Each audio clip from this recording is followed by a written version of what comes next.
Dismayado si Senador Panfilo Ping Lacson sa tahasang pagtanggi ng Philippine Contractors Accreditation Board o PCAB sa umano'y license for sale sa ahensya.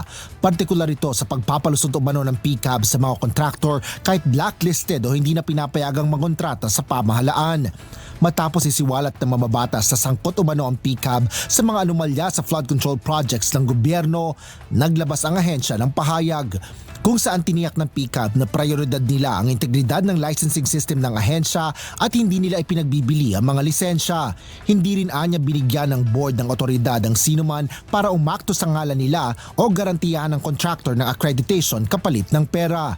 Ngunit sa isang panayam, isiniwalat ni Senador Lacson na 2 PCAB directors ang nagmamay-ari ng construction companies habang nagsisilbi sa ahensya na malinaw anyang conflict of interest. Ngunit imbis na tugunan ang aligasyon at mga ulat na may nangyayaring anomalya ay pinalalabas pa anya ng PCAB na walang halaga ang kanyang report.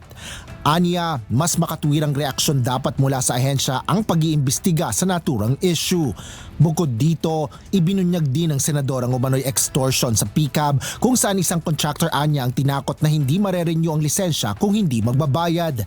Sa kasalukuyan ay wala pang tugon ng PCAB kaugnay ng mga naturang issue. Samantala, inasahan ni Senador Ping na pagbibigyan nito ang Pangulo sa pamamagitan ng pag-a-adopt ng National Expenditure Program o NEP na siyang panukalang budget mula sa sanghay ng ehekutibo. Ngunit ngayong may nakita pala umanong mga items sa NEP na pare-pareho habang may completed na proyekto pero pinopondohan pa rin, ay wini-withdraw o binabawi na nito ang kanyang mosyon sa Senado. Naunang naghain ng senador ng mosyon na i-adopt ang panukalang pondo ng ehekutibo sa gitna ng mga issue ng insertions o biglang pagdadagdag ng mga proyekto sa proposed national budget. Asher Cadapan Jr., UNTV News and Rescue. Diyos ang aming sandigan, serbisyo publiko ang aming alagahan.